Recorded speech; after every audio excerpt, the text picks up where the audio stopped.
We haven't always taken care of or appreciated the Milwaukee River. That is changing.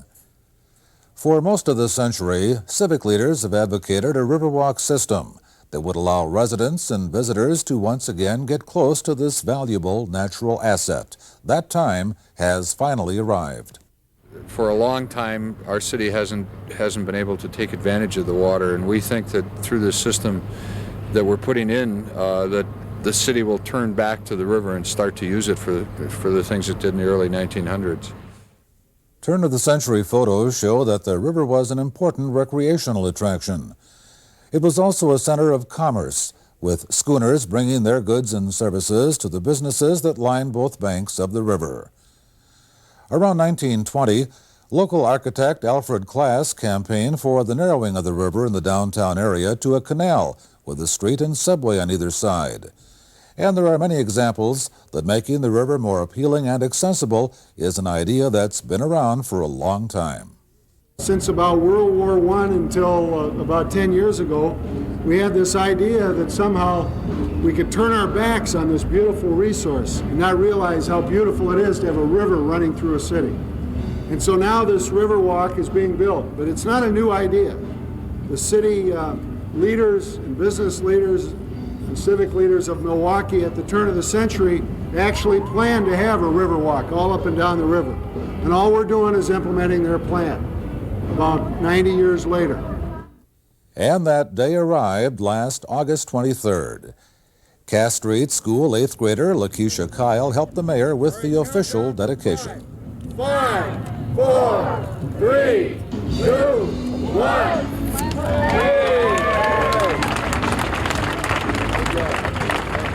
And on that day, the Riverwalk was doing its job, attracting people to the river. Dedication activities began at the northern edge of the Riverwalk at the Schlitz Park development. Among the dignitaries, actors portraying our first 3 mayors. I really came here in 1816 and came down this river from Canada and ended up where the Mitchell Park Domes, I understand, are now, at a log cabin and trading post. And at that time, it didn't look at all like this. It most certainly was the wilderness, and to see it developed the way it is now is really shocking. Well, the river in my day, of course, was marsh all the way around it. There was no buildings here. Of course, I'm quite shocked to see all the buildings here. And the travel, these beautiful boats down here with motors, I never saw such a thing. Well, actually, when I arrived here in about 1835, the river was undeveloped completely. It was just swampland. The dedication included a boat parade led by the city's fire and police boats. Children and dignitaries, including County Executive Tom Ament, cut ribbons at 8 locations as the boat carrying Mayor Norquist passed by. The 10-block system of walkways, plazas, boat piers, and businesses is a nearly $11 million investment. It received its major push in 1993 when it was approved by the mayor and the Common Council. The city contributed 78% of the cost, businesses along the river 22%. There's been a very active interest, and hopefully the businesses now are going to put some front doors, shall we say, coming out towards the river, and also put some restaurants and some retail areas along the river so all the people can enjoy it. And people are enjoying it, coming back to work, live, and play along the river. Riverwalk development is gradually spinning off additional investment in downtown Milwaukee. The river has become the site of community-wide festivals, and more is on the way. I think within the next 18 months you'll see that happen. There are 3 projects as such. There's a footbridge on the foot of Highland Avenue that is going to be started within the next 30 days. Then there's the block on the west side between Kilbourne and Wells, where there's a little bit of a problem with one of the landowners that hopefully is going to get worked out. Then there's the block on the east side from Wells to Mason that's part of a federal funding, and that should get started within the next 60 days. So there's actually 3 parts that are open right now, and I would hope that in the next 18 months, as I said, they'd be finished. Mayor Norquist agrees the Riverwalk is far from complete, and it will be an important part of our future. But it's going to be wonderful. And as the years go by, you as citizens of Milwaukee are going to make this river walk even more beautiful. It will become an increasingly special place where people can gather and enjoy each other's company, enjoy the life and culture that we have in Milwaukee. We hope that over the next 5 years that you'll just see a continued involvement. San Antonio did their Riverwalk system about 20 years ago, and every year there's something added to it. And I think that the people of the city of Milwaukee can look for something new and exciting on the river every year now, because the backbone is there and the primary infrastructure is in place. But now we need all the bells and whistles to be done, and I think it's going to happen.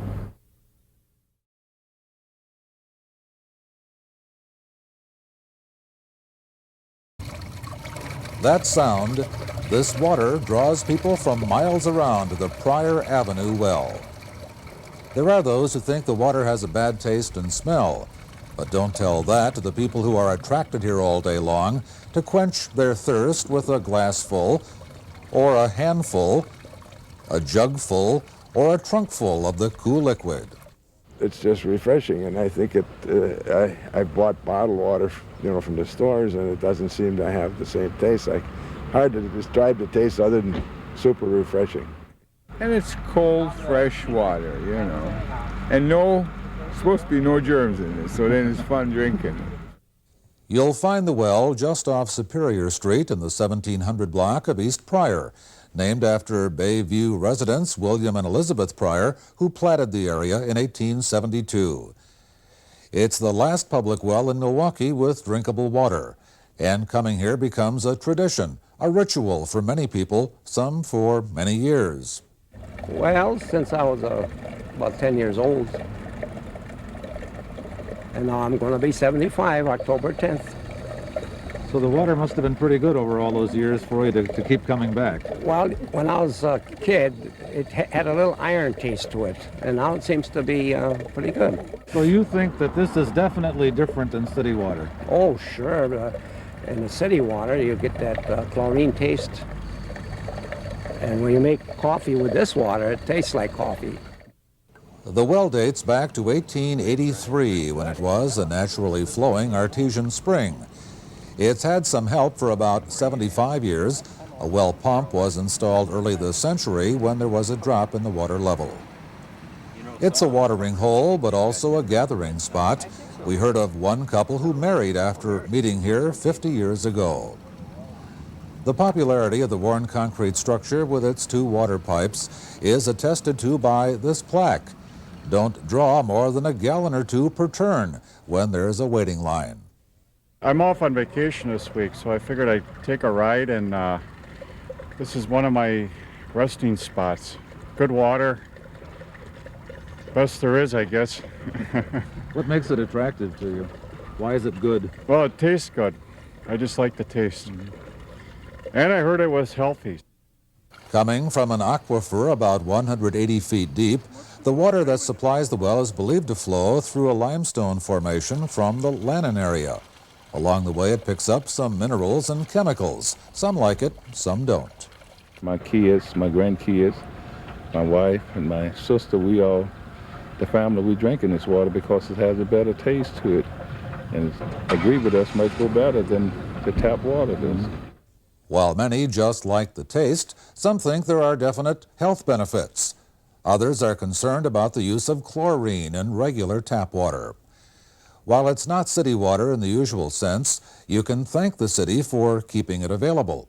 Well, pretty much the health department's involved in conducting monthly sampling of the water to ensure that it's microbiologically pure, that it's safe to drink for consumers. And then also the city waterworks is responsible for maintaining the well to make sure it's operating properly. What kinds of things do you do monthly with your testing? Okay, we take a sample and we submit it to the health department lab, and they look at total bacteria as well as for a specific group of organisms known as coliform group to make sure that there are no coliform and there isn't any potential for cross-contamination or public health threat. It's a microbiologically pure form of water, although it contains quite a bit of a larger amount of minerals, larger concentration of minerals than you'd find in regular city water. How does it compare? A typical chemical analysis of the Howard Avenue purification plant and the Pryor well shows Pryor without a chlorine residue, but higher in pH levels, naturally occurring fluoride in hardness, iron, sodium, and sulfate. There have been some temporary shutdowns, but overall the water stays safe. It's in fairly good shape. The types of problems we've seen in the past really have to do with routine maintenance of the well, the pump head, the casing of the well, or periodically we'll get spates of vandalism where people will take debris or material and try to restrict the flow, and of course that impacts water quality as well.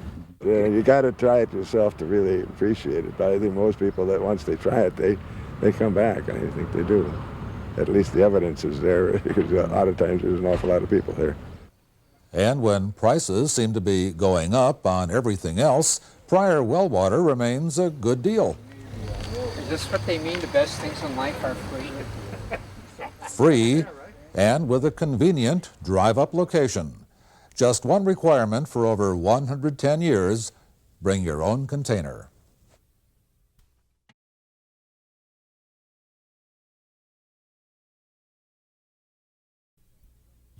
You'll find a wide variety of annuals and perennials in Milwaukee neighborhoods. Colorful plantings, neatly trimmed yards, the usual and the unusual blending together to create an attractive landscape. Each summer, the Mayor's Beautification Committee selects 2 landscape award winners from each aldermanic district. Here's a sampling of some of the 34 winners for this year. I was really shocked and surprised, and I was happy too. I said, wow, you know, somebody appreciates it, you know, because most of the people I know, they come by and walk their dogs and they talk to me and they said, boy, you have a nice yard, it looks like a park. I said, oh, thank you. You know, so it's my house, my yard. I like to keep it nice and I love it, I really do. I like to stay here all day, but I can't. I got other duties. A lot of this are their perennials, and then I add to it. Maybe I'll buy a couple more every year. I like the yard to look nice. I always did, as long as we're living here. And my husband waters and fertilizes, and I weed and plant and come out every morning. You think it does something for the neighborhood that you beautify it this way? I hope it does. A lot of people pass and they'll stop and, oh, is your yard beautiful? Huh? Did you see an old man was walking and he stopped and he says, this nice walking past here. And that isn't what I'm looking for. I enjoy that. I like to do that, have it look nice. We go into a neighborhood. In fact, we go into the entire aldermanic district. There are 17, and then we have one person that is assigned to each one of those districts, and it's that person's responsibility to locate 2 outstanding residences. And we like to stay with residences because we feel that the homeowner is paying for that, and they're not having a landscaper come in to do the work for them. And it's something that really keeps those families together.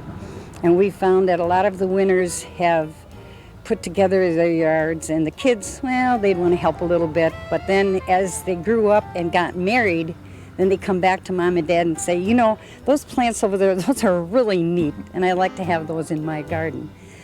As far as locating the award winners for this program, you do not have to have the best garden in the block or the best garden in the aldermanic district. What we're looking for is a residence that has an impact in that community. There are certain areas where we're going to expect more than we are in other areas, but it's something where you drive by and you say, wow, this is really nice. This looks nice and makes everyone feel great about it.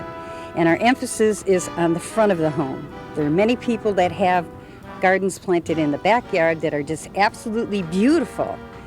But we feel that that's for their personal use. And if it's in the front yard and you just happen to have a corner lot, then a lot more of your backyard is exposed. And that's how some of them are selected, where they do have a backyard.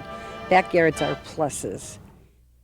The reasons behind the way a home is landscaped are as varied as the homeowners, as diverse as the plants and decorative objects that serve as a focal point of the yards. This 1,300-pound anchor from a cargo ship which sank in Lake Michigan in 1881. Back on the north side, another winner and another reason for having an award-winning yard. Like I said, if we ever bought us a home, that I always like live plants. So, you know, it's some work in it, but the results of it, you know, that's what I like about it. And red is my favorite color, so you can see that we have quite a bit of red out here. And when she told me about, you know, we were selected, you know, I was honored, you know, to be one of those. And I just felt like my time wasn't in vain, you know, putting these flowers out. I said, okay. So I was really excited and thrilled. Me and my husband both were excited about that. I said, come on, you're kidding me, you know, just like if you win $1 million in a jackpot or something, right. You know. I usually go by color first if I get some kind of scheme that I think I'd like to have. And then I also try and do it by height so that everything is tiered, that like for instance over here you can see all the flowers, yet there's 3 or 4 different kinds of flowers in this lily bed. What do you think about the beautification committee coming around and recognizing your work? I just thought that was good. I was amazed. I didn't even believe it, for crying out loud, you know. I just think it's great. I can't say enough about it. I mean, no matter what you get for it or what, I didn't do it for any reason for that, but it was just fun. I just enjoy doing it. The Mayor's Beautification Committee promotes a more attractive city in a number of ways. Summerfest benefits each year as over 100 volunteers plant more than 100,000 annuals on the grounds. They also decorate the City Hall tree at Christmas time. But the emphasis is on neighborhoods, and by recognizing some attractive yards, the city hopes it will motivate others. We'd like to get a snowballing effect, and in many cases that does happen. Generally, if someone has a beautiful yard, the residents that live in the block will stop and look at it, and they'll say, wow, you know, that must cost a lot of money. Or, you know, where do you get these? And then the homeowner will generally tell them, like if they're perennials, many times they'll even dig them up and share them and give them a couple of the plants to get them started. And that is generally how the snowballing starts. And it does work. The awards began under Mayor Henry Meyer in 1969. Mayor John Norquist will hand out certificates to all the winners during a recognition ceremony in October.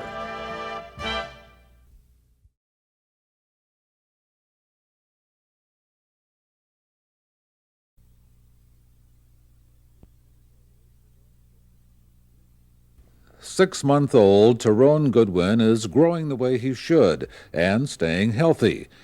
He's doing it with the help of his mom and the WIC program. The very first time I came with my first son, and I was kind of at risk with my pregnancy, and my iron was real low, so they recommended that I come in and sign up for WIC so that I could get, you know, cereal and milk and cheese and beans and stuff to build my iron up. Protect you and protect the baby. Right. Jeanette Ollie is pregnant and wants to make sure her baby is born healthy and strong and stays that way. She's also being helped by the WIC program. WIC provides food and nutrition for developing babies, and a lot of times we don't know what foods that we need to eat in order for our baby to grow and stay healthy, and WIC outlines that for us and helps us get the foods and stuff that we need so the baby can be healthy. The Women, Infants, and Children program helps if you are pregnant, breastfeeding, or a new mother. You have an infant or children under 5 years of age. You or your children have a health or nutrition need, and you meet the WIC income guidelines. A trip to the grocery store can put a heavy dent in the pocketbook of any family. The WIC program is meant to ease that burden, not providing all the foods you need, but important and nutritious foods at no cost. Well, we try to coach them as much as possible before they get out there, okay? To let them know that you have a choice, but your choice is listed right here. Okay, so if you see cereals that you don't really care for in the cold section, then chances are there's something in the hot section with the hot cereals that you'll be able to take. And once they recognize the fact that it takes so much money off their grocery bill, they look for us, they miss us. WIC-approved foods include infant formula and many varieties of bottled, canned, or frozen juices. Since tastes differ, WIC vouchers provide a variety of hot and cold cereal products. You can get a number of different cheeses and, of course, milk, important for both pregnant and nursing mothers and children. The WIC-approved items in your basket will also include eggs, peanut butter, tuna fish, and other foods from each of the 5 major food groups. The WIC certification process for pregnant women like Jeanette Ollie begins with a visit to one of the 4 City of Milwaukee health clinics that provide WIC information and education. Well, we start off most likely with phone calls or referrals for the clients. They give us a call, we give them a date to come in for certification. We also tell them the things that they need to bring in also to be certified. Not only do you have to be income eligible, but you need to provide identification as well as utility bills to say where you actually stay for proof of residency. Okay, and then you come in for your appointment. During the appointment, there is also a review of the applicant's medical history and a brief examination. Well, we check the height and weight to make sure she's average as far as weight gain during the pregnancy. Average weight gain for normal weight would be anywhere from 25 to 35 pounds during pregnancy. And we want that mom to gain weight as she should, so she'll have a nice sized baby. We have moms who aren't gaining weight as well. We will give them more instructions on how to pick that weight up. We do the finger prick, so we want to know how their iron level is to see at what point they are anemic, and then we can give them more nutrition education information to deal with their anemia. We also have our pregnant moms come back on pickup days so we can do more height and weight assessment. And for those mothers who choose to be brave enough to breastfeed or just starting to breastfeed or haven't really thought about it, we encourage them with more information as they come through also.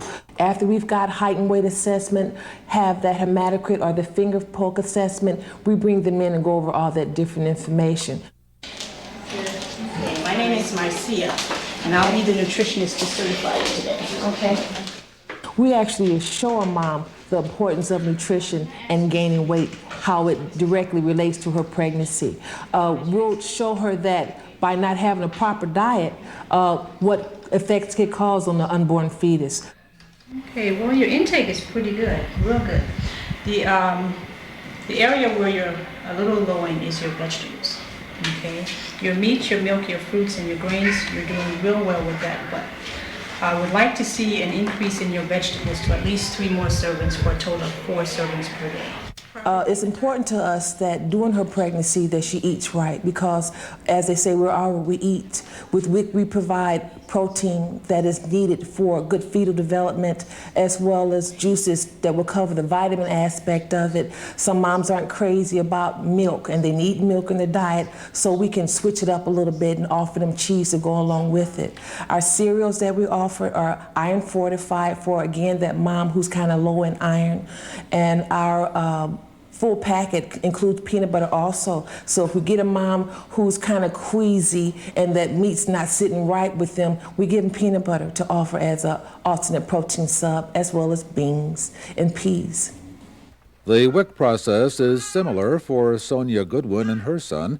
Infants are brought back to the clinic when they are 6 months old for recertification, a review of the child's health history, and a discussion of what they are eating. For the infant, we have our babies on WIC for a whole year for that infant. A child is usually certified twice a year, every 6 months. That infant is different.